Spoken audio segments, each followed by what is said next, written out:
Welcome back to Universal Sports. We are live and direct from Manchester City Centre. Ruben Amorim is getting his feet under the desk, but the main question that all Manchester United fans are asking, what will be his starting lineup? What will that look like? What will be the formation? We've got plenty of updates. Bruno Fernandes, Ruben Amorim. Make sure you stay tuned in. But if it is the first time you're watching Universal Sports, make sure you do like, comment and subscribe. And let's get 500 likes on this video. The world, the media's eyes, everybody's eyes is on Manchester United. Ruben Amorim, he's at Carrington, he's getting to work, getting a tune, hopefully, out of the squad when it comes time to face Ipswich Town in the Premier League. The main question is, though, what does that lineup look like? And Aves, hopefully, you can answer some of those questions on this video. We know that it's going to be a 3-4-3, but Aves, what will that starting lineup look like? Let's focus with the goalkeeper first. That's probably the most easiest position to start off with. Andre Onana. Yeah, we only got Andre Onana, and then Bishwai is a backup, so Andre Onana will probably start. How do you think Onana's done this season so far? David De Gea having the season of a lifetime with Fiorentina. Was it the right decision? Yeah, I think it was the right decision to let go of David De Gea. So Andre Onana has been hit and miss last season. He's like Champions League. Them, I don't know, think about them goals that he let in. Silly goals. Costly goals. That was De Gea, they would have been saved, but that's in the past now.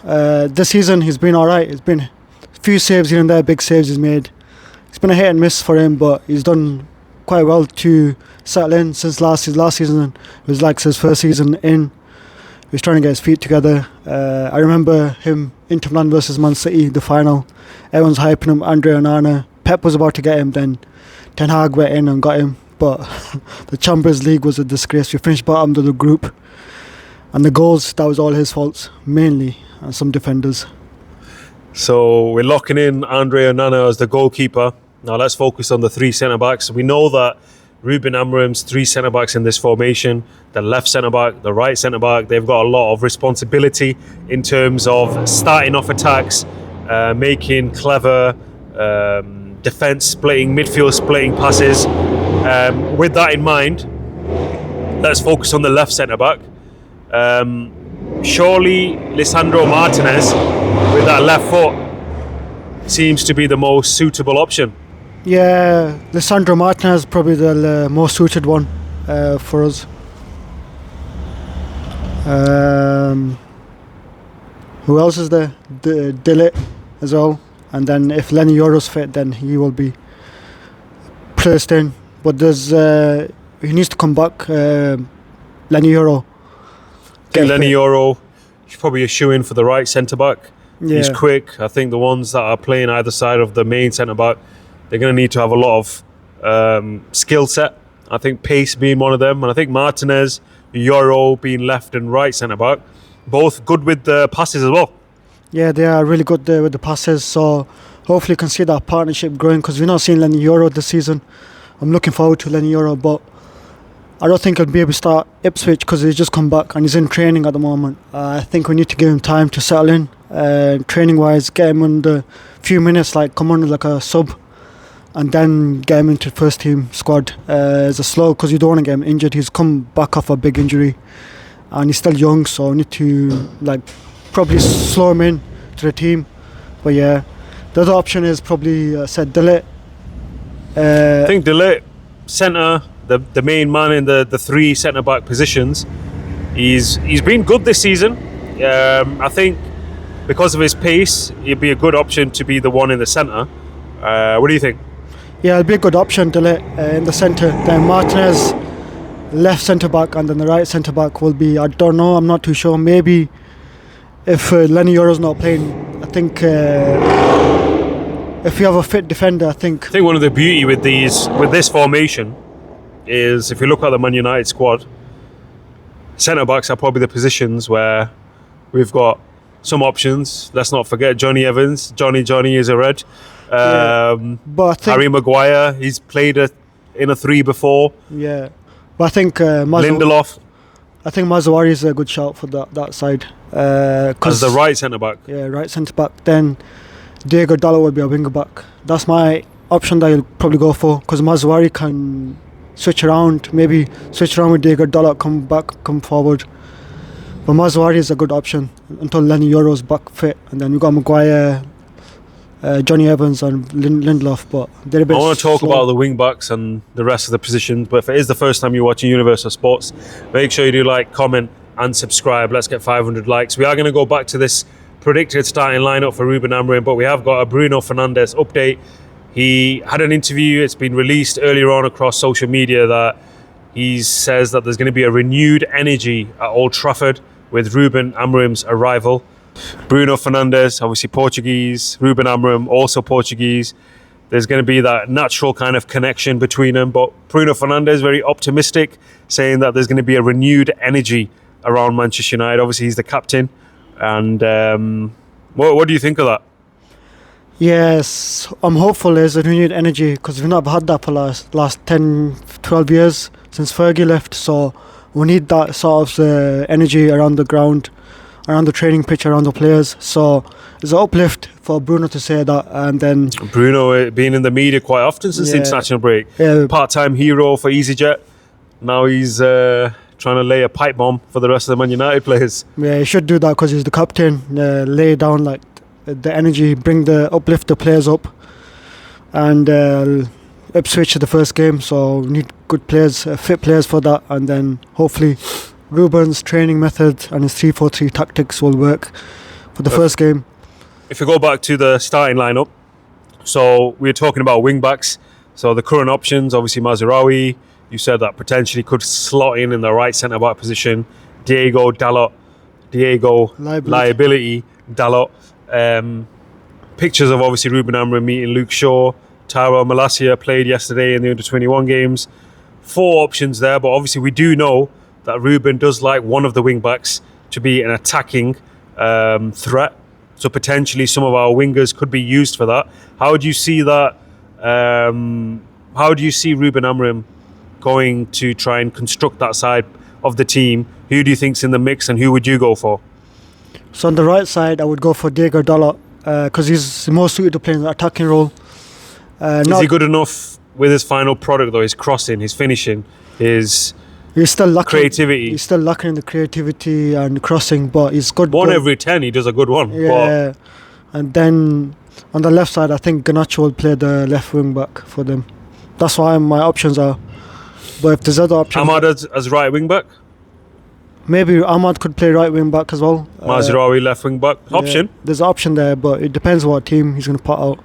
There's quite a few options there for wing backs. You've got Luke Shaw and Tyrell Malacia coming back Luke as well. Shaw has played there for England, I think. Yeah. So Luke Shaw is the left-sided option, or Tyrell Malacia. So we've got players coming back from injury.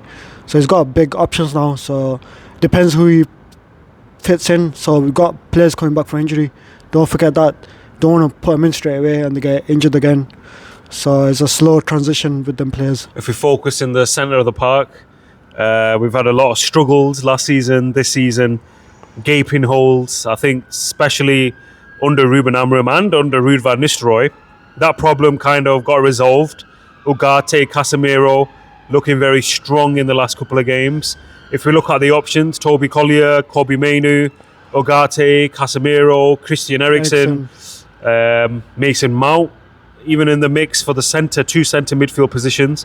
I think Ugarte and Casemiro probably, because if we look at what Ruben Amorim does, he has one that's sitting, one box to box. Based on that, what do you think he'll go for, and what do you think are the best options? Yeah, the best option is now Ugarte and Casemiro, because when Kobe comes back, then what? Kobe and Ugarte? It'd be Kobe and Ugarte. Casemiro to support, like in Europe or League Cup games. Yeah, League Cup games, or maybe all three could play, and then Bruno will be on the bench. If you can do it that way, but my preferred option is starting with Ipswich, is starting off with Ugarte and Casemiro, because they've played now like 3-4 games together. They've got that partnership built up now. They know how to read the game. They know how to read each other. So that's the most likely option. They've formed a formidable partnership now. So I really like that, Ugarte and Casemiro, because Ugarte sits deeper and Casemiro's a box to box. He goes into the box. He's good with headers, good with the crosses.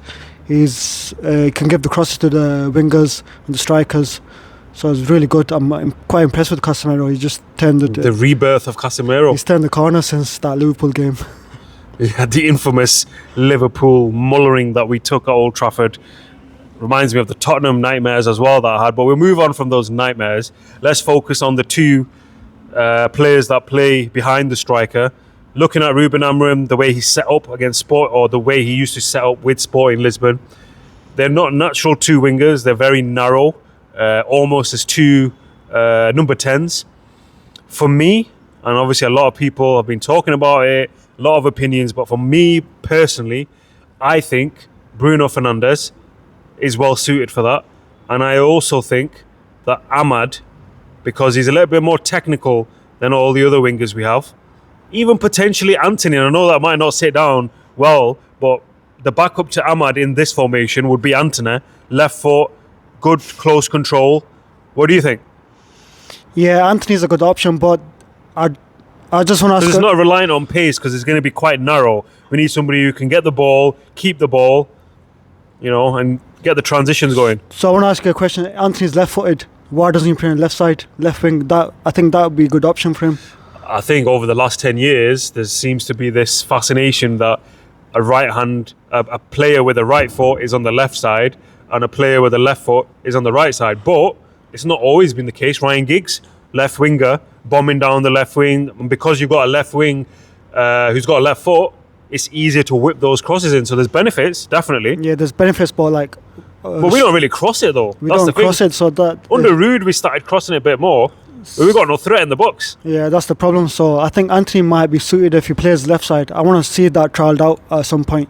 If you can play it's a shout, because you know what? Side. Say what you want about Antony, but Antony can get up and down that pitch. Quality-wise, all right, fair enough, but he does run.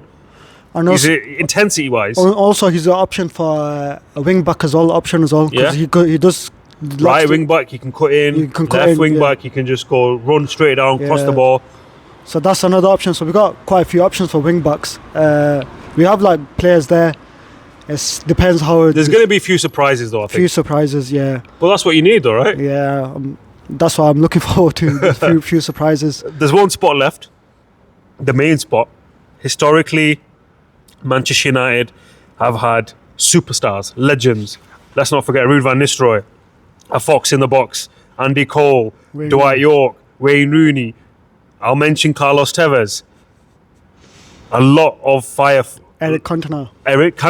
George Best. Mark Hughes. Who else we got? George Best. So Bobby Charlton was your striker? I think it was attacking midfielder. Let us know in the comments what position was Bobby Charlton. But historically, Manchester United have been known to have a fearsome, goal-hungry striker. At the moment, fast forward to Manchester United 2024, we have Rasmus Højlund and we have Joshua Zirkzee. That's a big problem. And I said it in another video. I think Marcus Rashford, somebody who can press from the front, somebody who can get in behind. You'll have technical players, Bruno Fernandes, Amad Diallo behind him, slotting him through. I think Marcus Rashford. Yeah, Marcus Rashford is a shout for that. He can play because remember 2023, he scored 30 goals. He was playing more... 2023 or 2021? 2023 and... that was last year. Eric Ten Hag. Last year he had a terrible season. No, 2022-23. I mean, okay. When Eric Ten Hag's first season, he got the 30 goals. He was playing a more central role. And I remember the Liverpool game, the 4-3, when he came on, he went in a centre-forward position and got the goal. That went to 3-3, then 4-3, yeah. Ahmad scored. Because on the wing, nothing's happening for him. Nothing's happening. So I think it's more suited if you can play central forward, like a number 9 role. I think what he should do is he should be always on the last defender, looking to just break away and get through. Yeah, so if you go back to the matches when under Eric Ten Hag, Liverpool game and the City games 2 years ago, on the break, we was catching teams on the break, and guess who was up front? Marcus Rashford. And I'd back him over Rasmus Højlund. Yeah, and Bruno Fernandes was giving the balls to him. Yeah. So basically catching other teams playing high press line, catch him on the break. I think that might be the shout that we can go for now. Obviously talks, Joshua Zirkzee. We might be offloading him, as Averse likes to put it. Juventus interested in a loan deal for Joshua Zirkzee. I cannot agree with that. I mean, I can agree with it. He's not good enough. Yeah, We need to just get rid of him. He's deadwood. He's not. Well, he's still young. Don't forget that he's still young. So it goes to Juventus. But think about it. You see someone, and you think, actually, yeah, you know, he can maybe improve that. I can see something with him. But have we seen anything with Joshua Zirkzee? No, not really. Only that one goal he scored against Fulham, where we was First game of the season. First game of the season. You know what? It seems like a million miles away. You know. A few months ago. It was only in August. I've gone more grey. I've lost hair. I've travelled the world. We've travelled the world trying to pursue of Manchester United happiness. It just doesn't. It's just not happening. Yeah, so Zirkzee will be a good option if he goes on loan and comes back. But I think if he does go there, he might be suited to that league. And then if there's an obligation to buy, then get rid of him. I think we do definitely need a new number 9 if Haaland doesn't work out this season. Yeah. And Victor Gikros. I've been thinking about this. I've got some names for you. Ollie Watkins. Yeah. Or bring Mr. Ivan Tony. You want to sing the Ivan Tony? Tony. Ivan Tony. If you haven't seen it, search for the Ivan Tony chant for the Saudi club that he plays for. It is the most hilarious thing that you will ever see in your life. I promise that. Tony, we can bring him back, I think, at a cheaper price. Fair enough, he's a little bit older than the age profile that Ineos want. But the way I see it, forget about the age profile. We need a guy who's going to put the ball into the back of the net. Yeah, Watkins, Tony, obviously Mr.